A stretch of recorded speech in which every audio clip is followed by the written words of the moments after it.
नमस्ते बच्चों। आप सब लोग कैसे हो? सब अच्छे से हो ना? ओके।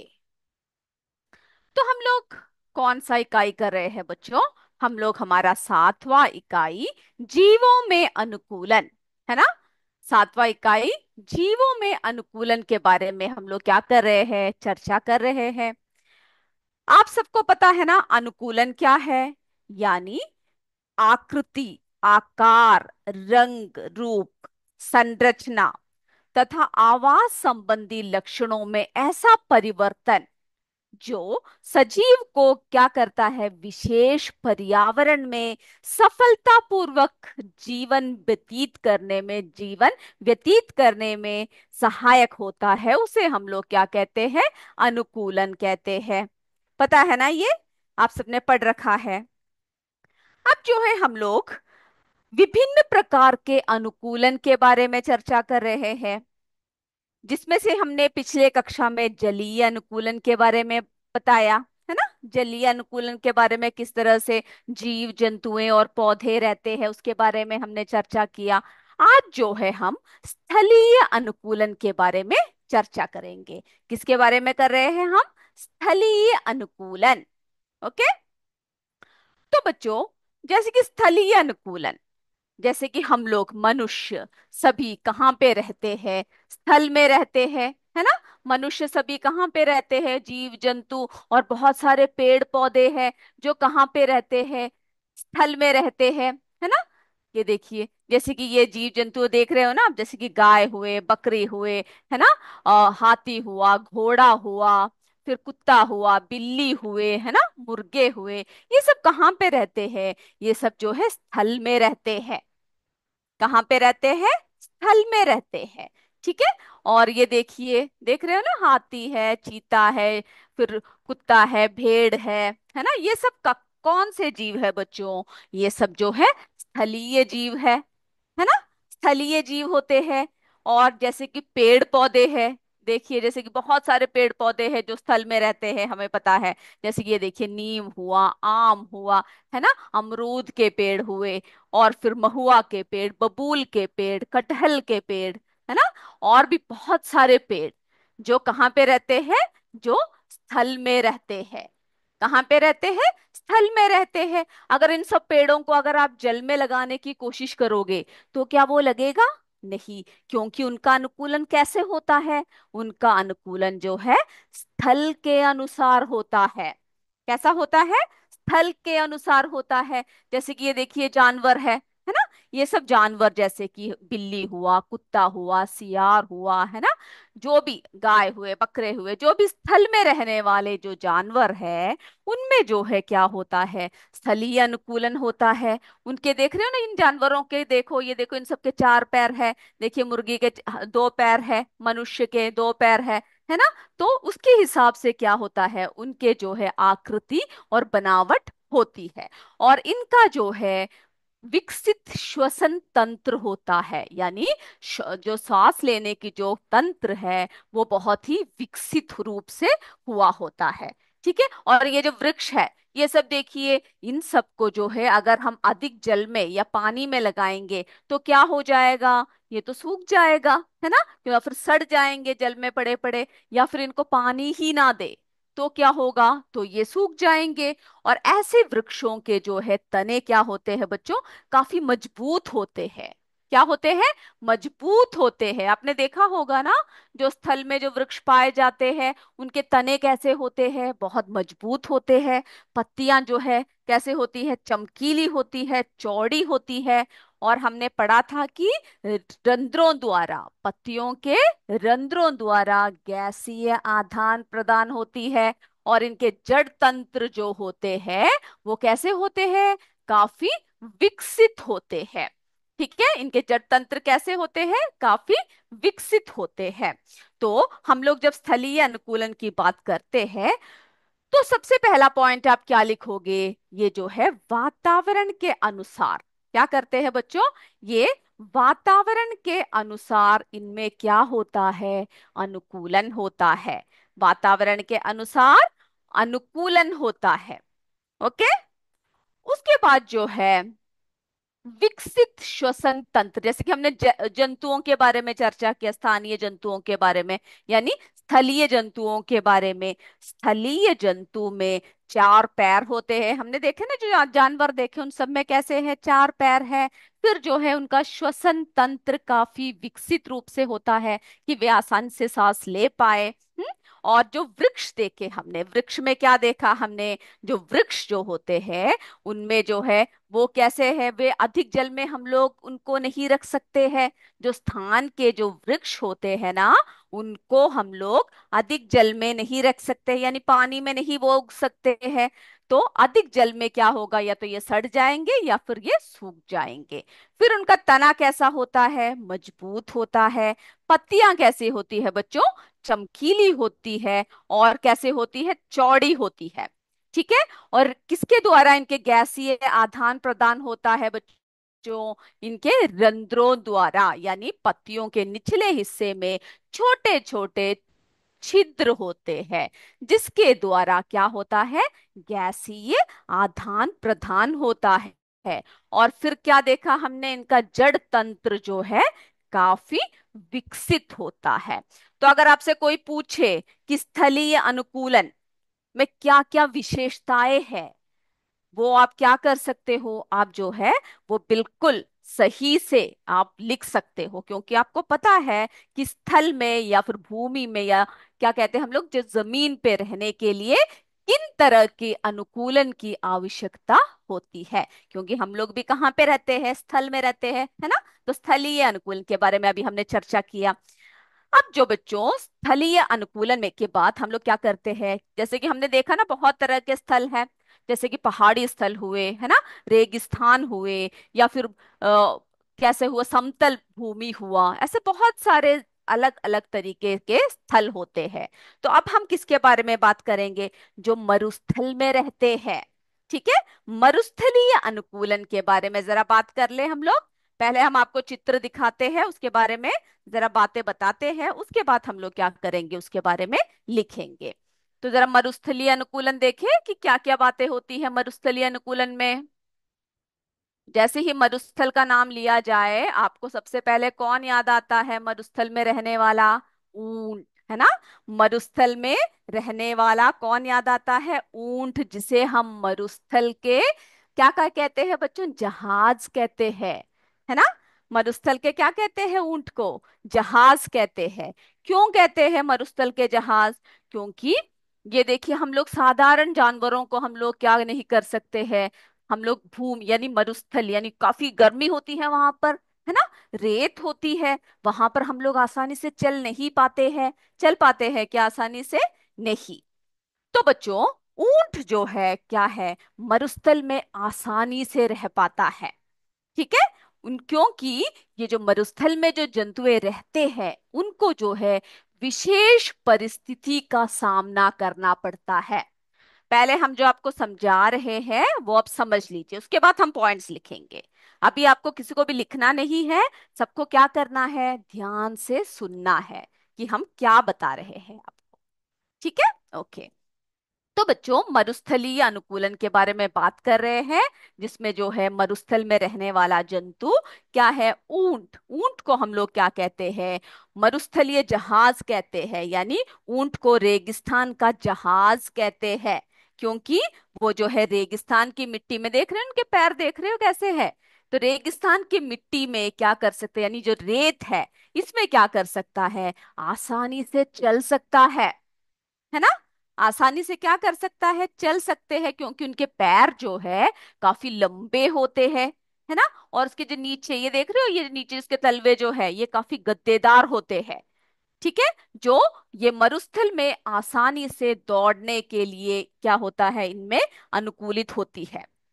ठीक है। तो हमने क्या देखा कि ऊंट की शरीर की बनावट जो है इस तरह से होती है, और इनकी त्वचा देख रहे हो आप, काफी खुरदरी होती है, खुरदरी त्वचा होती है। और जो है ये देख रहे हो यहाँ सब क्या है, इनके बाल लगे हुए हैं, है ना। और लंबे पैर होते हैं। अगर आपसे कोई पूछा जाए कि कौन से ऐसे परिस्थितियां हैं जिसकी वजह से ऊंट को जो है रेगिस्तान का जहाज कहा जाता है, या फिर ऊंट जो है रेगिस्तान में आसानी से कैसे रह पाता है? तो इन सब का उत्तर आप इस तरह से दे सकते हो, क्योंकि ऊंट जो है सारे परिस्थितियों का, सारे उपयुक्त परिस्थितियों का समाधान, यानी जो है आसानी से रह सकता है। इनमें जो है जल संचय होती है, जल संचय यानी पानी को संचित करने के लिए इनमें कुपिका होती है।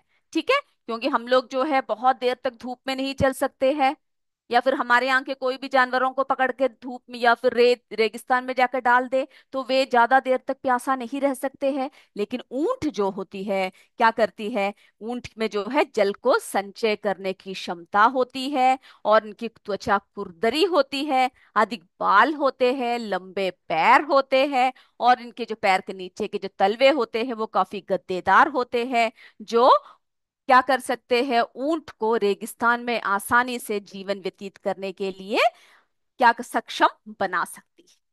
ठीक है। और उसी तरह से जो है हम लोग जरा पौधे भी देखे, कौन कौन से पौधे होते हैं रेगिस्तान में। ठीक है, जिस तरह से हम लोगों ने जो है क्या बात किया, ऊंट के बारे में बात किया, वैसे ही बहुत सारे पौधे, ये देख रहे हो ना रेगिस्तान में जो पाए जाने वाले, ये देख रहे हो ये सारे पौधे कहाँ पर पाए जाते हैं? रेगिस्तान में पाए जाते हैं। कहाँ पाए जाते हैं बच्चों? रेगिस्तान में पाए जाते हैं। अब हम देखते हैं कि इन पौधों में ऐसा क्या अनुकूलन है जिसकी वजह से ये रेगिस्तान में आसानी से रह सकते हैं। क्योंकि रेगिस्तान में किसकी कमी होती है, बोलो? जी हाँ, पानी की कमी होती है, पानी कम होता है ना? वातावरण जो है बहुत ही गर्मी वाला होता है, रेत होती है, बहुत गर्म हवाएं चलती है। तो यहाँ के जो पौधे हैं, अगर हम लोग हमारे यहाँ के पौधों को रेगिस्तान में जाकर लगाएंगे तो कभी भी वो वहां पर नहीं होगा। क्योंकि आपको पता है ना कि आपकी मम्मी या फिर आप लोग सुबह शाम क्या करते हो, अपने गार्डन में पानी डालते हो। अगर आप 2 दिन के लिए, 1 दिन के लिए पानी डालना भूल जाओ तो क्या होता है पौधों का हाल, बोलो? मुरझाने लगते हैं, सूख जाते हैं, है ना? फिर आप 2-3 दिन तक ना डालो तो वो क्या हो जाता है, सूख जाते हैं। तो रेगिस्तान में रहने के लिए ये जो पौधे हैं, ये देख रहे हो इनकी जो बनावट है, देखो इन सब में कांटे लगे हुए हैं, कटीली, है ना? कैसे है इनकी, आपने कैक्टस सब देख रखा होगा ना, कैसा होता है बच्चों? उन सब में कांटे लगे होते हैं, ताकि कोई भी क्या ना कर सके, इन सबको आसानी से छेड़छाड़ ना करे, इन्हें ना छुए। ठीक है। और जो है इनका तना जो है कैसा होता है, मांसल होता है, यानी अगर आप इन सबको जो है जो उखाड़ के देखो तो इसके नीचे जो है काफी पानीदार होता है इनका तना, यानी काफी मांस होता है, काफी जो है मोटा होता है इनके नीचे। ठीक है। तो ये जो है मांसल होते हैं, चपटे होते हैं, और जो है स्पंजी होते हैं, देखने में कैसे लगते हैं? काफी स्पंज की तरह लगते हैं। ठीक है। और ये क्या करते हैं, जब हमने जैसे कहा कि इन सबको अगर आप ऐसे निकाल के देखोगे तो उसके नीचे जो है काफी गद्देदार लगता है, स्पंची लगता है, जो भोजन बनाने के साथ जल संचित करने का भी कार्य करता है। ठीक है, जैसे कि नागफनी हुआ, और भी बहुत सारे, है ना? जैसे गिखवार हुआ, सतावर हुआ, फिर जो है बड़बंडा हुआ, ये सब। और फिर जो है इनकी जो जड़ तंत्र होती है, जो जड़ होती है ना बच्चों, इन सब पौधों में जो जड़ होते हैं, जो रेगिस्तान में रहते हैं, वो कैसे होते हैं? जो जड़ तंत्र होता है बहुत ही फैला होता है। ठीक है। और यानी ये नीचे, भूमि के नीचे से ये लोग क्या कर सकते हैं, जल प्राप्त करते हैं, यानी अधिक गहराई में होता है इनका जड़ तंत्र। और वाष्पोत्सर्जन की प्रक्रिया भी क्या होती है, कम होती है। हमें जैसे पता है ना कि वाष्पीकरण होती है, पत्तों में पानी बाहर निकलता है, अत्यधिक पानी जो होता है वो पत्तों के छिद्रों द्वारा बाहर निकल जाता है। लेकिन ये जो रेगिस्तान में जो पौधे होते हैं, इनमें जो है क्या होता है, वाष्पोत्सर्जन की क्रिया कम करने के लिए जो इनकी पत्तियां जो होती है, उनमें जो है मांसल या कांटों या शल्कों के रूप में पाया जाता है। ठीक है। और इन पत्तियों में जो इनके जो रंध्र होते हैं, जो जो छोटे छोटे छिद्र होते हैं, वो कैसे होते हैं, उनके गड्ढों में धसे रहते हैं, ताकि इनकी जो ज्यादा पानी यानी वाष्पोत्सर्जन कम हो। ठीक है। और जो है, तो हमने जो है इनके बारे में जरा बात कर लिया है ना, रेगिस्तान में पाए जाने वाले जीवों को मरुस्थलीय जीव कहते हैं, आपको पता है। फिर हमने ऊंट देखा, बबूल देखा, नागफनी देखे, और भी बहुत सारे पौधे जो रेगिस्तान में पाए जाते हैं उनके बारे में देखा। अब हम लोग जरा पॉइंट्स को जरा लिख ले, समझ में आ गया ना? ओके। तो हम लोग अब क्या करेंगे, हम लोग जो है इसके पॉइंट्स को जरा लिखेंगे। चलिए सब लिखिए। समझ में आ गया होगा ना कि क्या क्या लिखना है आपको, रेगिस्तान में कैसे कैसे होता है। तो इसी तरह से आप क्या कीजिएगा, सभी यानी स्थलीय अनुकूलन में क्या क्या विशेषताएं हैं, ठीक है, स्थलीय अनुकूलन में क्या क्या विशेषताएं हैं, फिर रेगिस्तान में कैसे कैसे पर्यावरण यानी कैसे कैसे अनुकूलन होती है, उन सब के बारे में आप क्या करोगे, सब लिखोगे। तो जो मरुस्थलीय जंतुएं जो होती है,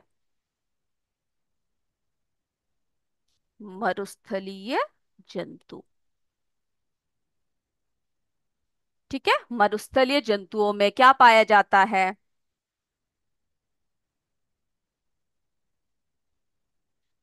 मरुस्थलीय जंतुओं में जैसे कि हमने ऊंट के बारे में बात किया, है ना, हमने किसके बारे में बात किया, ऊंट के बारे में हमने बात किया। उनमें क्या होता है, जल संचय करने की क्षमता होती है, ठीक है, क्या होती है, जल संचय यानी जल को क्या कर सकते हैं वो लोग, स्टोर करके रख सकते हैं, ठीक है, जल संचय करने की क्षमता होती है।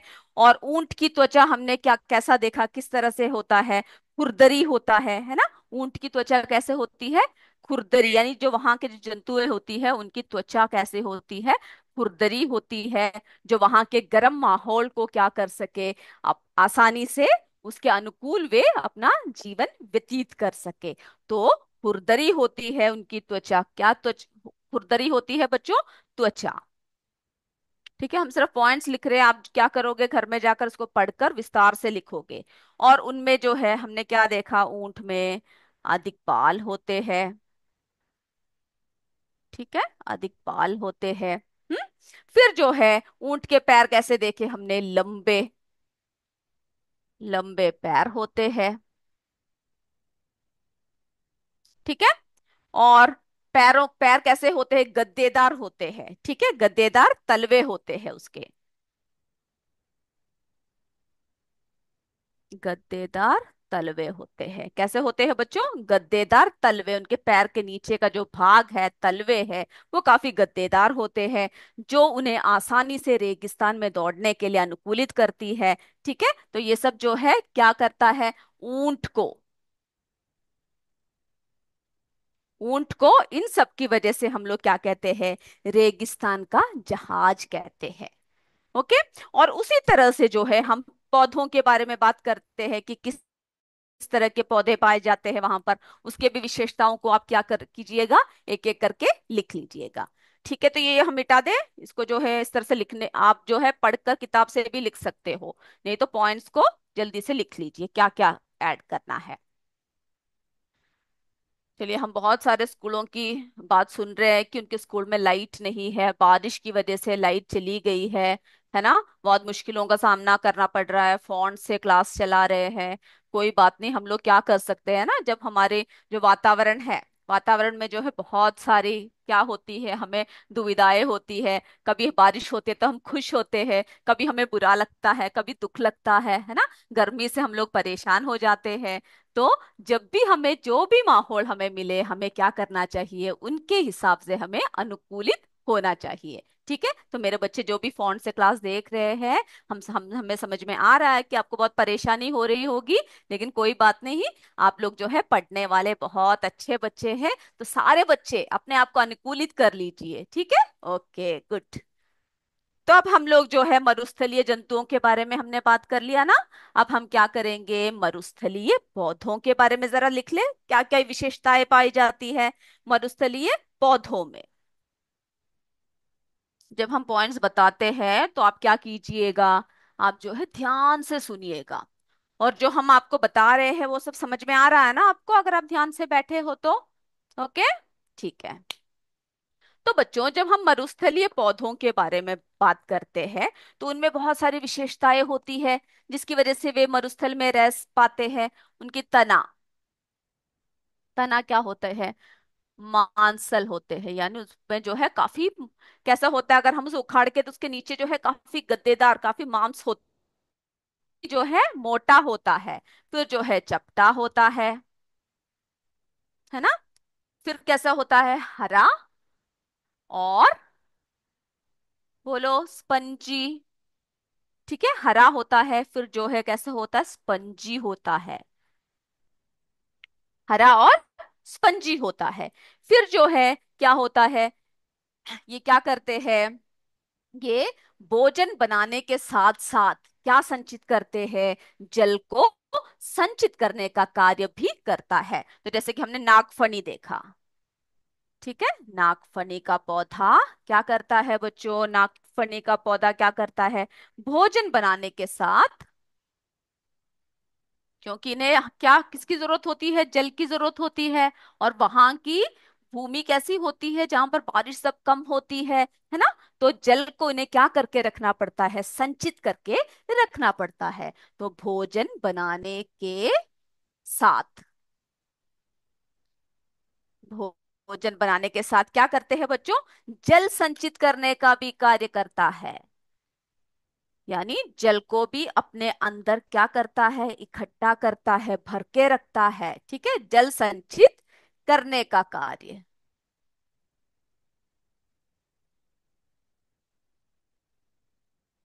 कार्य भी करता है। ठीक है। और जो है फिर हमने क्या देखा, इनका जो जड़ तंत्र होता है ना बच्चों, वो कैसा होता है, काफी गहराई तक होता है, फैला होता है। तो अगर इनके जड़ तंत्र के बारे में कोई आपसे पूछे कि कैसा होता है मरुस्थलीय पौधों के जड़ तंत्र, कैसा होता है, अगर कोई आपसे ये पूछे तो आप क्या कहोगे, कैसा होता है जड़ तंत्र, कैसा होता है बच्चों, इनका जो जड़ तंत्र होता है अत्यधिक फैला होता है, क्योंकि उन्हें जो है जमीन के गहराई से, है ना, फैला हुआ होता है। कैसा होता है बच्चों, फैला हुआ। फिर जो है क्या होता है, भूमि से, यानी जल प्राप्त करने के लिए कैसा होता है, गहराई तक गई होती है इनकी जड़, गहराई, काफी गहराई तक जाती है। ठीक है, तो इतनी बात क्लियर है ना। फिर जो है फिर हमने क्या देखा, सारे पत्तियों में जो है क्या होती है, वाष्पोत्सर्जन होते हैं, यानी पत्तियां जो है अपने छिद्रों से पानी को क्या करता है, बाहर निकालता है। तो इन पत्तियों में क्या होता है, जो रंध्र होते हैं ना इनके, वो गड्ढों में दसे होते हैं, जिससे कि वाष्पोत्सर्जन की प्रक्रिया कम हो। ओके, तो ये बात, इतनी बात क्लियर है ना आपको। चलिए अब हम देखते हैं कि रंध्रों के बारे में जरा बात करते हैं। रंध्र यानी पत्तियों के नीचे, जो निचले हिस्से में क्या होता है, जो छिद्र होते हैं।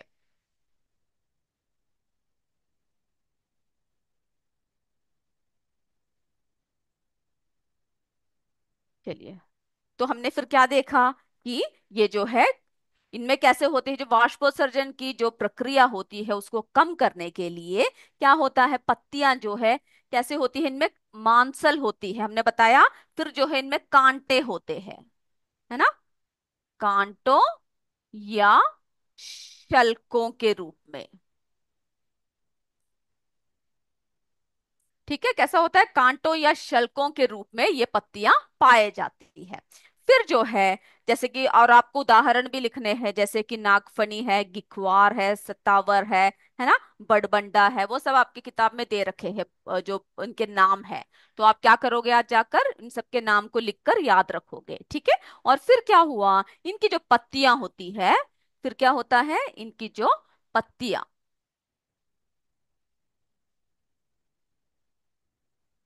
पत्तियों में क्या होता है बच्चों, इनके पत्तियों में रंध्र। तो यानी ये सारे पॉइंट्स जो है आप कब लिख सकते हो, जब आपसे कोई पूछा जाए, इनकी विशेषताएं बताने के लिए बोले, तो आप इन सबको जो है लिख सकते हो। ठीक है, इनके जो पत्तियों में जो रंध्र होते हैं वो कैसे होते हैं, वे काफी धसे हुए होते हैं। ठीक है, कैसे होते हैं, अंदर को यानी गड्ढों में धसे हुए होते हैं। और इसके वजह से क्या होता है, इसके वजह से जो है वाष्पोत्सर्जन क्या होता है बच्चों, कम होता है। ठीक है, वाष्पोत्सर्जन कम होता है, यानी पानी जो है इनमें से ज्यादा बाहर नहीं निकलता है। और जो है यहाँ के जो कीट है, कीट और जो है पक्षियां, है ना, वो भी कैसे होते हैं, उन्हीं के हिसाब से, उन्हीं के अनुकूलन के हिसाब से क्या होता है, यहाँ पर रहते हैं। तो सारे जो भी जानवर या पौधे या फिर कोई भी, जो भी जिस जगह पे रहता है उसके अनुसार अपने आप को ढालने की क्षमता को हम लोग क्या कहते हैं, अनुकूलन कहते हैं। तो हमने अब मरुस्थलीय अनुकूलन पढ़ लिया ना, स्थलीय अनुकूलन में स्थलीय अनुकूलन और मरुस्थलीय अनुकूलन दोनों के बारे में हमने अभी चर्चा किया। अभी जो है हम लोग किसके बारे में बात करेंगे, वायवीय अनुकूलन, यानी वायु में। आपने देखा है ना, चिड़िया सब क्या करती है, वायु में उड़ती है। हम लोग उड़ सकते हैं क्या, नहीं उड़ सकते हैं, है ना, हमारे पंख भी नहीं है उड़ने के लिए, लेकिन हम लोग हवाई जहाज में उड़ सकते हैं बैठकर। तो वायवीय अनुकूलन, वायवीय अनुकूलन।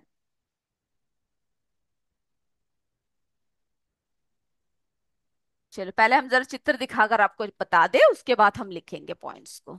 ओके।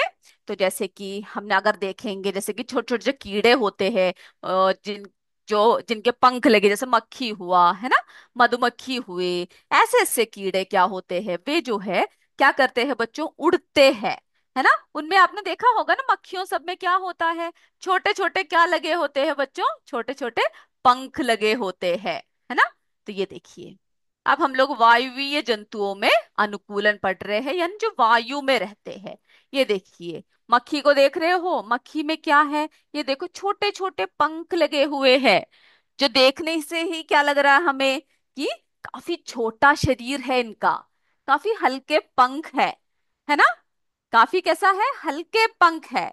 और ये देखो तितली, तितली में भी देखो कैसा है, दो जोड़ी पंख है, जो क्या है, काफी फैले हुए है ना। और इनके शरीर में जो है क्या होता है, इनके शरीर में जो है श्वास रंध्र होते हैं, यानी छोटे छिद्र होते हैं, जिसके जरिए ये इनकी शरीर में क्या आती है, हवा आती है, ये श्वास ले सकते हैं। है ना। जो इनकी जो शरीर होता है, ये देख रहे हो ना, मधुमक्खी जो काटे तो बहुत दर्द होता है, मधुमक्खियां, है ना। तो ये बच्चों, ये जो छोटे छोटे जो कीट होते हैं, हम लोग किसके बारे में बात कर रहे हैं, कीटों में उड़ने हेतु अनुकूलन। तो आपने देखा होगा ना, ये सब छोटे छोटे कीट क्या करते हैं, ये वायु में उड़ते रहते हैं। मक्खियों को देखा होगा, मच्छरों को देखा होगा, तितली को देखा होगा, या फिर बारिश के समय में आपने ऐसे बहुत सारे छोटे छोटे प्राणियों को, छोटे छोटे जीवों को देखा होगा, जो वायु में उड़ते हैं। तो ये जो जंतुएं होते हैं, ये जो छोटे छोटे कीट होते हैं, तो इनमें कैसे कैसा होता है, जरा देखिए आप, इनका शरीर छोटा होता है ना। किस तरह का शरीर है, ये देखा ना आपने कैसा है, बहुत छोटे छोटे शरीर वाले जंतुएं हैं ये कीट। तो इनका शरीर छोटा होता है, और इनका शरीर अन्य अकेश अकेश यानी जो कैसे होते हैं, जो जिनके शरीर में क्या होता है बच्चों, जो हड्डियां होते हैं, है ना। और इनके शरीर में क्या है, हड्डियां नहीं है, अकशेरुकीय जंतु है। कैसा है, अकशेरुकीय जंतु है, जिनमें रीढ़ की हड्डी नहीं पाई जाती है। तो इनका शरीर अन्य अकशेरुकीय जंतु जैसे केचुआ, घोंगा और की तुलना में क्या होता है, हल्का होता है। जैसे केंचुआ है, उनमें रीढ़ की हड्डियां पाई जाती है क्या, नहीं। घोंगा में नहीं पाई जाती है, लेकिन इनमें जो है छोटे छोटे क्या होते हैं, हड्डियां सब पाए जाते हैं, लेकिन ये क्या होते हैं, काफी हल्का होता है। ठीक है, इनके तुलना में काफी हल्के होते हैं। और जब ये उड़ते हैं, कैसे उड़ते हैं, तो दो जोड़ी पंख फैला लेते हैं। आपने कभी ध्यान दिया है, तितलियां कैसे उड़ती है, मधुमक्खियां कैसे उड़ती है ना, या फिर छोटे छोटे जो जंतु होते हैं, कीट होते हैं, वो जब उड़ते हैं तो आप देखना सबसे पहले क्या करते हैं, अपने जो है दो जोड़ी पंख फैला लेते हैं। ये देख रहे हो ना, छोटे छोटे जो पंख है, इन्हें क्या करते हैं, ये फैला लेते हैं, या मक्खियां हो, फैलाकर क्या करते हैं, उड़ना शुरू कर देते हैं, दो जोड़ी पंख को फैलाकर उड़ते हैं। ठीक है। और फिर जो है, इनके शरीर में श्वास रंध्र होते हैं, जिनसे शरीर में हवा भरती है और निकलती है। और इनके जो शरीर होता है ना बच्चों, इसमें छोटे छोटे छिद्र होते हैं, श्वास रंध्र होते हैं, जिसके जरिए इनके शरीर में क्या होता है, हवा भरता है और फिर क्या होता है, निकल जाता है। ठीक है, शरीर में हवा भरती है और निकलता है। ये सारे पॉइंट्स जो है मैंने आपके बुक में से ही लिखे हैं, तो आप भी क्या करोगे, इन सारे पॉइंट्स को अपने किताब में से लिखोगे कि उनमें जो है क्या क्या अनुकूलन होता है। यानी कीड़ों में उड़ने हेतु कौन कौन से अनुकूलन पाए जाते हैं। तो ये सबको क्या करना है, आपको पॉइंट वाइज लिखना होता है। ठीक है, और ये भी समझ लीजिए, तो उनकी जो शरीर है वो क्या है, हवा भरती है और निकालती है। तो इसी कारण क्या होता है, इनका शरीर हल्का हो जाता है ना, जिसकी वजह से आसानी से उड़ सकते हैं। जैसे कि तितली, मधुमक्खी, घरेलू मक्खी, ये सब क्या है, शरीर हल्के होने की वजह से आसानी से उड़ पाते हैं। तो ये सारे पॉइंट्स जो है क्लियर है ना बच्चों, जितने बातें जो अभी तक बताया वो सब क्लियर है ना। ओके, है तो यस बोलिए, जो जो अभी तक की जो बातें बताई गई है वो सब क्लियर है तो हाँ बोलिए, नहीं है तो हम आपको दोबारा बताएंगे, नहीं है तो नहीं बोलिए। ठीक है, क्लियर है तो क्लियर बोलिए, फिर हम आगे बढ़ेंगे।